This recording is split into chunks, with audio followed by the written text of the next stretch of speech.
जरा सोचिए, एक ऐसा टाइगर किंग जो एकदम शांत होकर इंसानों के आसपास घूम सकता है, लेकिन वहीं जब बात आती है उसके शासन पर, तब वो अपने दुश्मनों को ऐसे फाड़ता है जिससे पूरा जंगल कांप उठे। एक ऐसा टाइगर जो इतना कोमल है कि अपने बच्चों के साथ कुछ हो जाने के ख्याल से भी डर जाता है, तो वहीं इतना खतरनाक भी जिसने बजरंग और ब्रह्मा जैसे लीजेंडरी टाइगर को खत्म कर दिया। जी हाँ, ये कहानी है द गोस्ट ऑफ ताडोबा, यानी छोटा मटका की। एक टाइगर जो बचपन में ही मरने वाला था, जिसे इसके अपने ही पिता के द्वारा खदेड़ दिया गया। दुश्मनों ने इसका वो हाल किया जिससे इसे कभी भी ना भरने वाले घाव मिले, लेकिन जीवन की तमाम कठिनाइयां मिलकर भी छोटा मटका को तोड़ नहीं पाई। इसने सही वक्त का इंतजार किया और फिर जो हुआ उसे जंगल की दुनिया का one of the greatest comeback कहना गलत नहीं होगा। तो आखिरकार कौन है छोटा मटका और क्या है जो इसे इतना खास बनाता है, जानेंगे इस वीडियो में।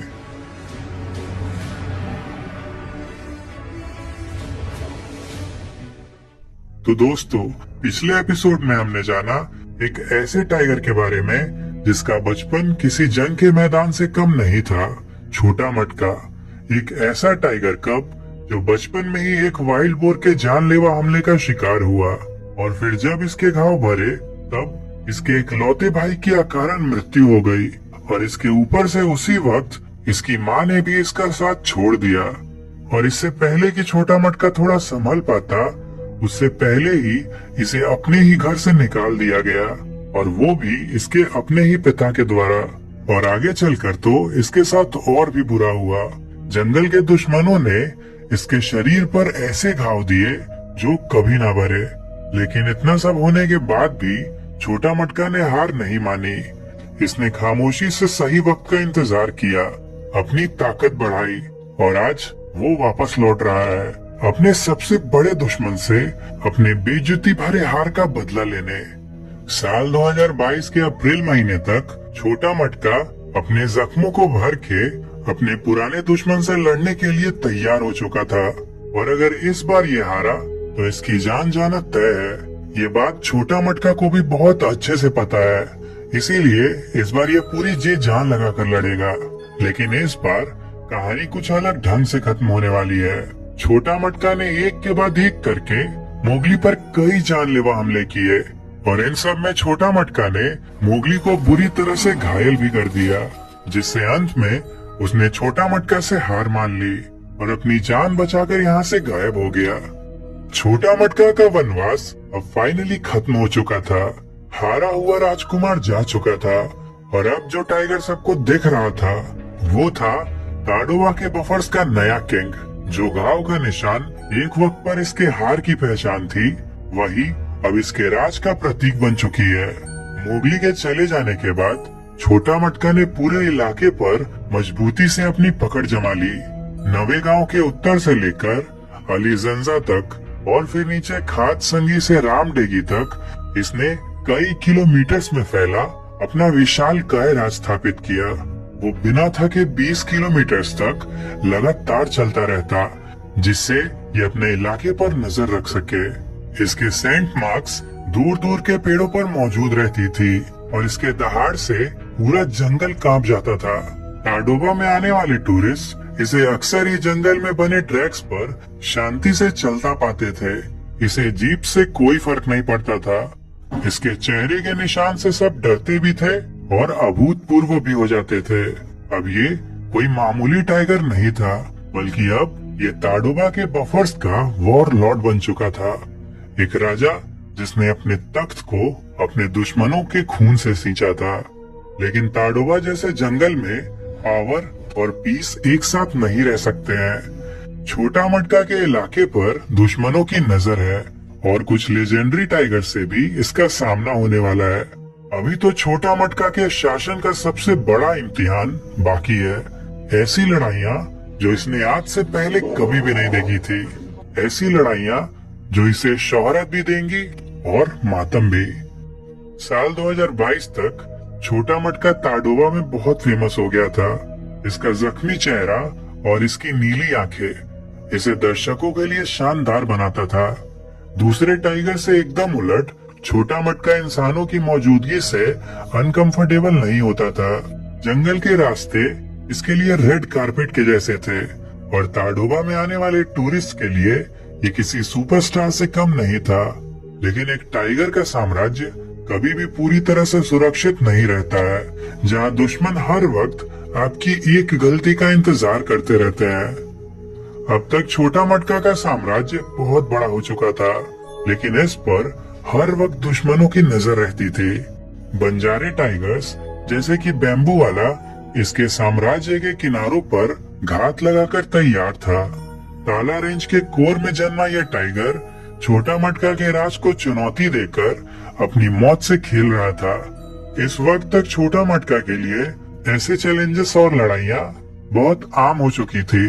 पंजों से दुश्मनों को फाड़ना, अपने विशालकाय शरीर से दुश्मनों पर हावी होना और उनके खून से अपने साम्राज्य की धारा को सींचना, ये सब इसके जीवन का हिस्सा बन चुका था।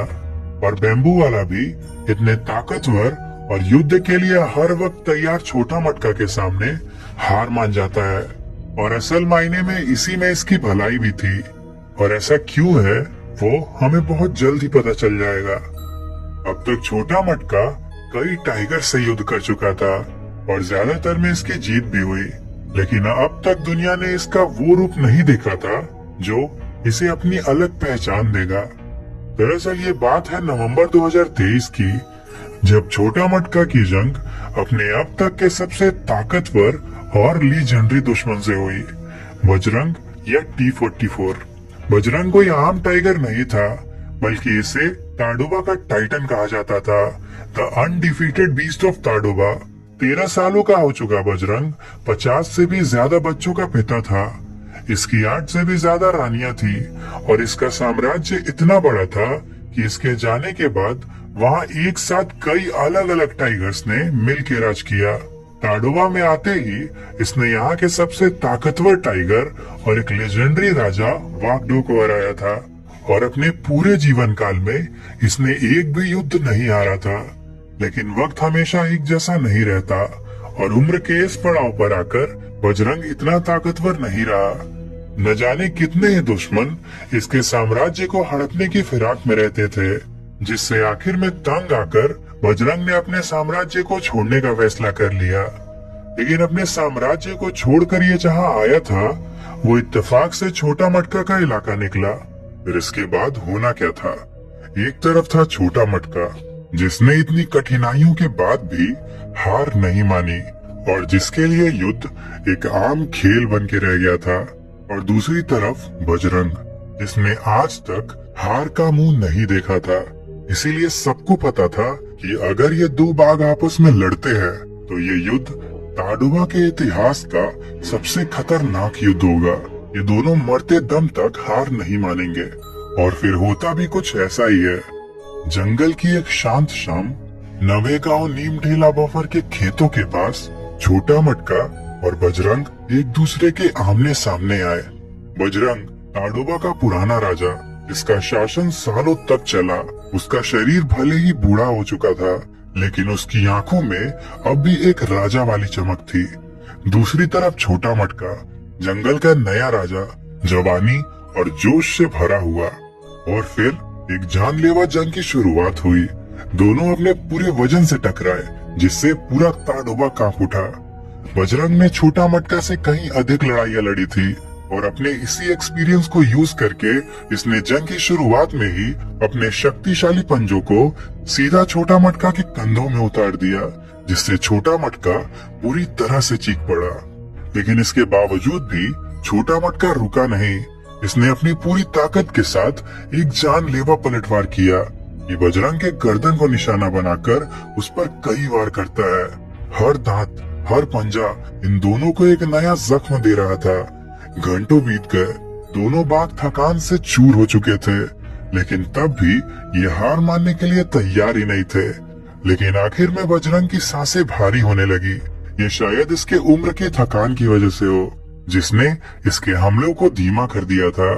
इससे छोटा मटका को एक बहुत बड़ा एडवांटेज मिला और इसने बजरंग पर एक आखिरी और जोरदार हमला किया और फिर ये युद्ध समाप्त हो गया। अगली सुबह खेतों के पास एक मृत टाइगर का विशाल काय शरीर मिला।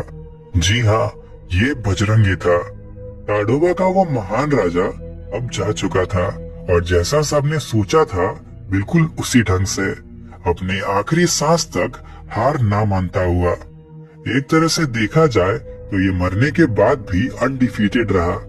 छोटा मटका ने एक लीजन को मारा था, लेकिन जीत की हमेशा कोई ना कोई कीमत चुकानी होती है और छोटा मटका के लिए वो कीमत थी इसके नए और जानलेवा घाव। अब तक हम छोटा मटका के निर्दयी और एक फाइटर रूप से भली भांति अवगत हो गए हैं। इस युद्ध के बाद भी इसने कई और लड़ाइयां लड़ी और कई और टाइगर्स को जान से मारकर टाइगर किलर भी कहलाया। लेकिन बचपन में छोटा मटका ऐसा नहीं था। उस वक्त रिश्ते और परिवार इसके लिए सबसे ज्यादा जरूरी था और अब हम इसका वही चेहरा एक बार फिर से देखने वाले हैं। इसका ये चेहरा सिर्फ इसके परिवार के लिए है। छोटा मटका एक साथी, एक पिता और एक प्रोटेक्टर भी था। आमतौर पर ज्यादातर मेल्स मीटिंग के बाद बच्चों की सारी जिम्मेदारी माँ पर छोड़कर गायब हो जाते हैं, लेकिन छोटा मटका उन सब से काफी अलग था। ये हमेशा अपने परिवार के आसपास रहता, उन पर नजर रखता और कई बार उनके साथ अपने शिकार को भी बांटता। इसके राज में कई टाइग्रेसेस मौजूद थी, लेकिन उनमें से सबसे प्रमुख थी झरनी, बबली और भानुषखंडी। और झरनी कोई आम टाइग्रेस नहीं थी, ये ताडोबा के बिग डैडी वागडो की बेटी थी। झरनी और छोटा मटका के साथ आने से ताडोबा में एक बहुत ही खास और स्पेशल वंश का जन्म हुआ। लोगों ने कई बार छोटा मटका को अपने परिवार के साथ देखा। एक बार की बात है जब छोटा मटका को झरनी और अपने 3 कप्स के साथ आराम से बैठा हुआ देखा गया। ऐसा लग रहा था जैसे वो पुराना छोटा मटका जो अपने भाई ताराचंद के मौत के बाद कहीं खो सा गया था, वो अब वापस आ चुका है। इसके बच्चे बहुत खुशकिस्मत हैं कि उन्हें छोटा मटका जैसा पिता मिला जो मरते दम तक उनकी रक्षा करने से पीछे नहीं हटेगा। अगर बात करें छोटा मटका के वंश की तो इसके कई कप्स हुए, जैसे कि चांदनी, एक बोल्ड शिकारी। ये इतनी ज्यादा कमाल की शिकारी थी कि बाद में इसे सिमलीपाल टाइगर रिजर्व में ट्रांसलोकेट करने के लिए चुना गया, जिससे इसके पिता की ब्लड लाइन ताडोबा से निकलकर एक नए जंगल में जा पहुंची। कलुआ, एक यंग और कॉन्फिडेंट मेल टाइगर। इसे छोटा मटका के असली वारिस के रूप में देखा जाता है, एक राजकुमार जो राज करने के लिए पैदा हुआ है। फिर आता है बलिया, कलुआ का भाई और उसका साथी। इसे अक्सर ही कलुआ के साथ देखा जाता है। इसके बाद बारी आती है शिवा की। ये एक मेल था और अपने पिता के तरह ही काफी ताकतवर भी, लेकिन जब ये कुछ बड़ा हुआ तो ये ह्यूमन वाइल्ड लाइफ कॉन्फ्लिक्ट में इन्वॉल्व हो गया, जिससे इसे मैन ईटर का टाइटल मिला और फिर इसे कैद में रखा जाने लगा। और आखिर में आती है इसकी एक और बेटी नयनतारा, जो आगे चलकर इसके आने वाले दुश्मन ब्रह्मा की मेट बनती है। इन सभी बच्चों के द्वारा छोटा मटका ने अपने ब्लड लाइन को सुरक्षित कर लिया था और आज के दिन भी इसका वंश ताडोबा और इसके बाहर भी फल फूल रहा है। लेकिन जैसे जैसे इसके बच्चे बड़े हो रहे थे, वैसे वैसे इसके अंत का आरंभ भी शुरू हो गया था। इसका राज इसके किसी दुश्मन की वजह से नहीं, बल्कि इसके अपने जीत की वजह से खत्म होगा। दरअसल इस वक्त तक सबको लगने लगा था कि छोटा मटका के मार धाड़ और स्ट्रेस वाले दिन खत्म हो चुके हैं, लेकिन छोटा मटका और युद्ध ये दोनों ज्यादा दिनों तक एक दूसरे से दूर नहीं रह सकते हैं। और फिर आता है वो जंग जिसने छोटा मटका को शोहरत भी दी और बर्बादी भी। साल 2025 के महीने में छोटा मटका अपने जीवन के अब तक की सबसे खतरनाक जंग लड़ता है। इस बार इसका दुश्मन था ताडोबा का एक यंग और बहुत ही ज्यादा ताकतवर टाइगर ब्रह्मा। ब्रह्मा ने काफी कम उम्र में ही अपनी एक अलग पहचान बना ली थी, क्योंकि इसने इसी उम्र में कई लड़ाइयों में जीत हासिल करके ताडोबा में अपनी पकड़ मजबूत करना शुरू कर दिया था। कई लोग तो ब्रह्मा को ताडोबा का आने वाला बड़ा चेहरा भी मान रहे थे और ये छोटा मटका को हराने का पूरा मादा रखता था। लेकिन ब्रह्मा को छोटा मटका के पागलपन का जरा सा भी अंदाजा नहीं था। और इसीलिए इसने बिना ज्यादा विचार किए उसे चैलेंज करने का फैसला कर लिया। और फिर ताडोबा की एक सुबह ब्रह्मा छोटा मटका के इलाके में घुसकर उसे युद्ध के लिए ललकारता है। और फिर बहुत जल्द ही छोटा मटका भी इस घुसपैठिए को सबक सिखाने के लिए यहाँ आ जाता है। अब यहाँ से किसी के भी पीछे हटने का कोई सवाल नहीं था। और फिर एक खतरनाक युद्ध का आरंभ हुआ। सबसे पहला वार ब्रह्मा करता है। ये अपने पंजों से छोटा मटका के शरीर को लहूलुहान कर देता है, खास करके इसके बाजुओं को। और इससे छोटा मटका थोड़ा लड़खड़ाता है, लेकिन बस एक पल के लिए, क्योंकि अगले ही पल छोटा मटका गुस्से से अपने दांत को ब्रह्मा के पसलियों में गड़ा देता है। लेकिन इसके बाद तो युद्ध और भी ज्यादा खतरनाक हो जाता है। दरअसल ब्रह्मा भी इस हमले के बाद आग बबूला हो जाता है और छोटा मटका के गर्दन पर वार करने की कोशिश करता है। लेकिन छोटा मटका किसी तरह से इस हमले से बचता है, पर इन सब में इसके पैर बुरी तरह से जख्मी हो जाते हैं। यहाँ मिनट्स घंटों के समान लग रहे थे। इनके युद्ध ने पूरे जंगल को कांपने पर मजबूर कर दिया था। और फिर ब्रह्मा ने डेस्परेट होके एक बहुत बड़ी गलती कर दी। इसने छोटा मटका के गर्दन पर एक बार फिर से हमला करना चाहा, लेकिन इस बार भी छोटा मटका इस हमले से बच गया और उसने उल्टा इसी के गर्दन को दबोच लिया। यहीं पर इस युद्ध का फैसला हो गया। और फिर जब धूल के बादल हटे तो ब्रह्मा धरती पर निर्जीव पाया गया और छोटा मटका खून से रंगा, लड़खड़ाता और विजयी यहाँ से बाहर निकला। ब्रह्मा एक ताकतवर चैलेंजर अब जा चुका था और उसके पतन के साथ ही छोटा मटका यानी घोस्ट ऑफ ताडोबा ने ये एक बार फिर से साबित कर दिया था कि ये बस एक सर्वाइवर नहीं बल्कि बुच्चर ऑफ किंग्स है। लेकिन आगे चलकर यही जीत इसे बहुत महंगी पड़ने वाली थी। ये एक ऐसी जीत थी जिसमें हार से भी ज्यादा दर्द छुपा था। दरअसल इस भयंकर युद्ध में छोटा मटका के आगे का एक पैर टूट गया और फिर कुछ दिनों के बाद वही हुआ जिसका डर था। इसके घाव में कीड़े लग गए, जिससे इसके पैरों में बहुत बड़ा सूजन आ गया। एक शिकारी के लिए उसका सबसे बड़ा हथियार होता है उसकी स्पीड, और छोटा मटका तो इस वक्त ढंग से चल भी नहीं पा रहा था, जिससे इसके लिए शिकार करना तो दूर बस सरवाइव कर पाना भी मुश्किल हो गया था। इसने राजाओं का वध किया, अपने साम्राज्य को इतना बड़ा बनाया। इसके हर घाव अलग अलग युद्धों की कहानियां बयां करते हैं। लेकिन जिन युद्धों ने इसका साम्राज्य इतना बड़ा बनाया था, आज उन्होंने ही इसे गिराना भी शुरू कर दिया। ताडोबा का ये वारलॉर्ड इस वक्त बहुत ज्यादा जख्मी था और केवल अपने 3 पैरों के सहारे चल पा रहा था। पर ताडोबा के जंगलों में कमजोरी एक ऐसी चीज है जिसे एक राजा कभी भी अफोर्ड नहीं कर सकता है। अपने जख्मों की वजह से अब छोटा मटका जंगल में शिकार नहीं कर पा रहा था, जिसके बाद ये वापस से उसी जगह गया जो हमेशा से इसके जख्मों को भर कर इसे और भी ज्यादा ताकतवर बनाती थी, गांव और जंगल के किनारों पर। और वहां जाकर ये अपने सर्वाइवल के लिए आसान शिकार की तलाश में पालतू पशुओं का शिकार करने लगा। ये रात के वक्त पास के गांव में चला जाता और फिर किसी पशु को अपना शिकार बना के उसे घसीट कर जंगल में ले आता। और ऐसा इसने लगातार कई रातों तक किया। किसानों के लिए ये उनकी बर्बादी थी और वन विभाग के लिए ये बहुत बड़े खतरे की घंटी। आसपास के गांव में ये डर बैठ गया था कि ताडोबा का वॉरलॉर्ड अब कैटल किलर बन चुका है और इसके बाद अब अगला नंबर कहीं इंसानों का तो नहीं। दिन ब दिन गांव वालों का ये डर बढ़ता जा रहा था और इसके साथ ही छोटा मटका की मुश्किलें भी। इसका पैर सड़ने लगा था, जिससे इसकी ताकत और कम होते जा रही थी। और इसके बाद बहुत जल्द ही ताडोबा के सबसे जानलेवा टाइगर का सामना अपने अब तक के सबसे जानलेवा दुश्मन से होने वाला था। वही दुश्मन जिसने इससे इसके भाई को भी छीना था। और फिर आया अगस्त 27।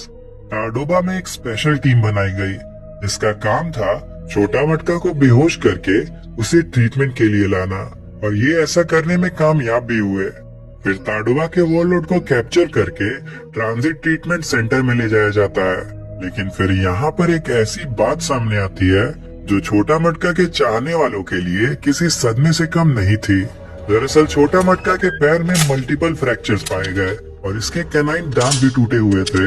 इन सब के बाद अब ये क्लियर था कि छोटा मटका किसी भी हाल में शिकार करने या अपने साम्राज्य को बचाने के हाल में नहीं है। अगले कई दिनों तक लगातार वेटनरी डॉक्टर्स का एक होनहार टीम छोटा मटका के इलाज में लगा रहा, लेकिन इसके बावजूद भी इसके हालत में कोई सुधार नहीं आया। जिसके बाद 12 सितंबर 2025 की रात इसे गोरेवाड़ा रेस्क्यू सेंटर में शिफ्ट कर दिया गया। गोरेवाड़ा को हम एक जू और वाइल्ड लाइफ सेंचुरी के मिक्सचर के रूप में देख सकते हैं, जहाँ पे जानवरों को काफी बड़े और नेचुरल हैबिटेट में रखा जाता है और ये 2000 हेक्टेयर्स में फैला हुआ है। इसी के धड़कन में मौजूद है गोरेवाड़ा रेस्क्यू सेंटर, जहाँ छोटा मटका को रखा गया था। पर गोरेवाड़ा में आने का सीधा मतलब ये था कि अब ताडोबा का ये महान राजा फिर कभी वहाँ शान से नहीं घूम पाएगा। ऐसे बहुत कम ही टाइगर्स हुए हैं जो इस कदम के बाद जंगल में वापस आ पाए हो। वैसे इस वक्त आम पब्लिक गोरेवाड़ा में जाके छोटा मटका को नहीं देख सकती है, और अब शायद ताडोबा में आने वाले टूरिस्ट को भी उनका सबसे पसंदीदा बाघ छोटा मटका फिर कभी भी जंगल में नजर नहीं आएगा। इसकी गैर मौजूदगी से पूरा ताडोबा एक तरह से सूना हो गया, और बात सिर्फ सूना होने की नहीं है।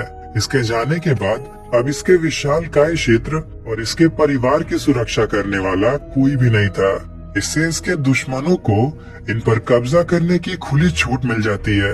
इसकी रानी झरनी ने कुछ वक्त पहले ही इसके 3 बच्चों को जन्म दिया था, और अभी कुछ दिनों पहले की बात है जब किसी मेल टाइगर ने इसके एक बच्चे की जान ले ली।